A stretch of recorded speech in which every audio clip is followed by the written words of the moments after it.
بارش، اولے، رخصتی اور نیند، انتظار حسین۔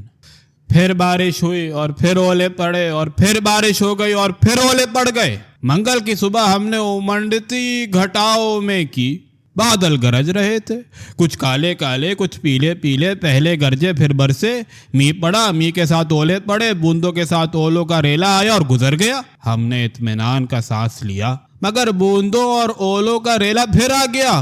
یوں سمجھو کہ اولوں والا می 3 بار پڑا، باقی بوندوں کا ہم نے شمار نہیں کیا۔ یارو یہ تو بیساکھ کا مہینہ ہے، پھر ساون بھادو کی صورت کیسے پیدا ہوئی؟ اور ساون بھادو تو ساون بھادو کے وقت ہی اچھے لگتے ہیں، بیساکھ کے مہینے میں آ جائے تو پھر موسم کا قوام بگڑ جانے کی صورتیں ہیں۔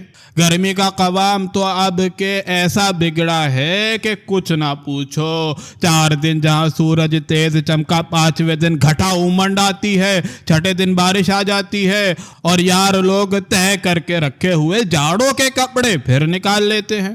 لگتا ہے کہ گرمی میں طاقت قرار نہیں رہی۔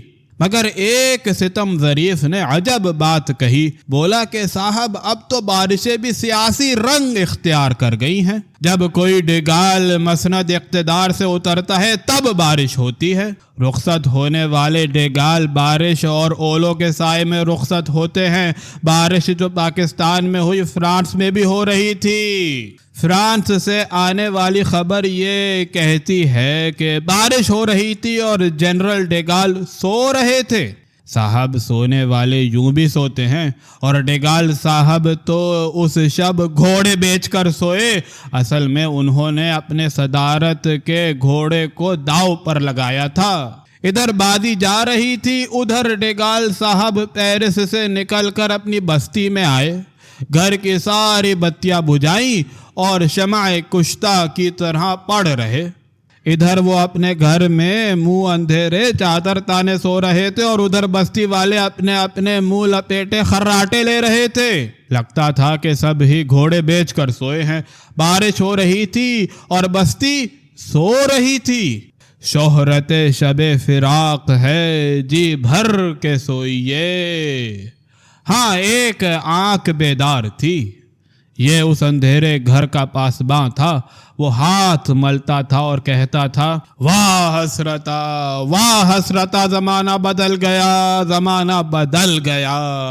بات کہاں سے کہاں نکل گئی۔ پاکستان کی بات کرتے کرتے دفعتاً زقند لگا کر فرانس میں جا نکلنا کچھ محمد حسن عسکری ہی کو زیب دیتا ہے۔ ہماری دوڑ تو لاہور سے لاہور تک ہی ہے، مگر ہماری بات چھوڑیے، فرانس کی طرف زقند تو سب ہی لگاتے رہے ہیں، اور دانشوروں نے رشک کی نظر سے دونوں ہی بزرگوں کو دیکھا، ژاں پال سارتر کو بھی اور آندرے مالرو کو بھی۔ سارتر کی طرح آندرے مالرو بھی نامی گرامی ادیب ہیں۔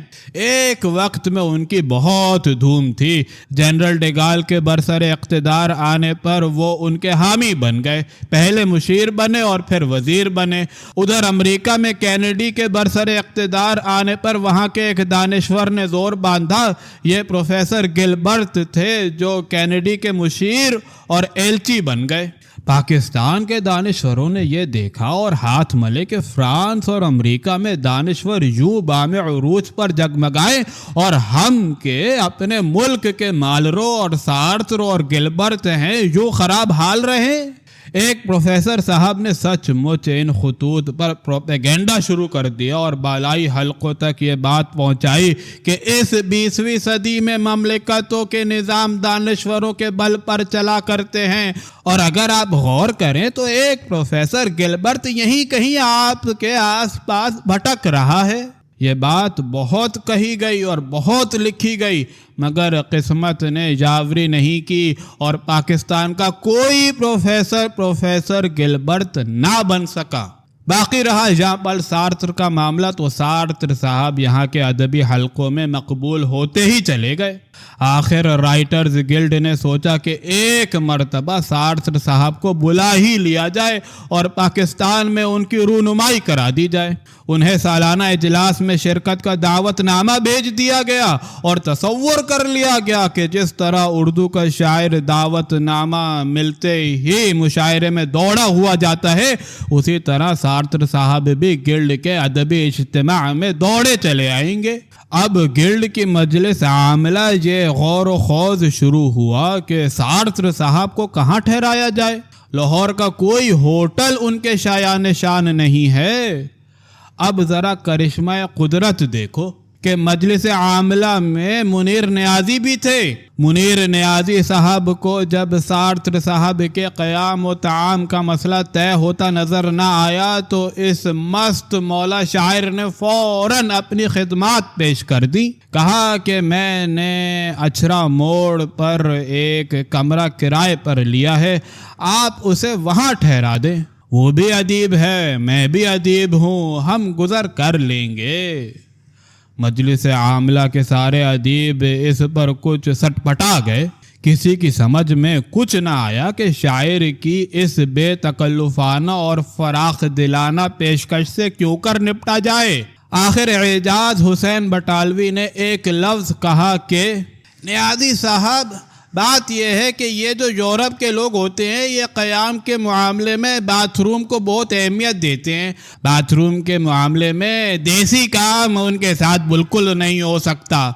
منیر نیازی نے بڑے بے اعتنائی سے جواب دیا کہ باتھ روم کوئی مسئلہ نہیں ہے، چارپائی کا مسئلہ ہے۔ ایک چارپائی تو کمرے میں پڑی ہوئی ہے، ایک چارپائی اور کہیں سے لے لیں گے اور سارتر بستر تو ساتھ ہی لائے گا۔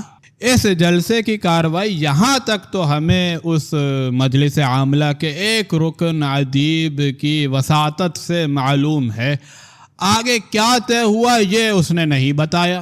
بہرحال سارتر صاحب آئے ہی نہیں، جو رائٹرز گلڈ اور منیر نیازی دونوں زحمت سے بچ گئے۔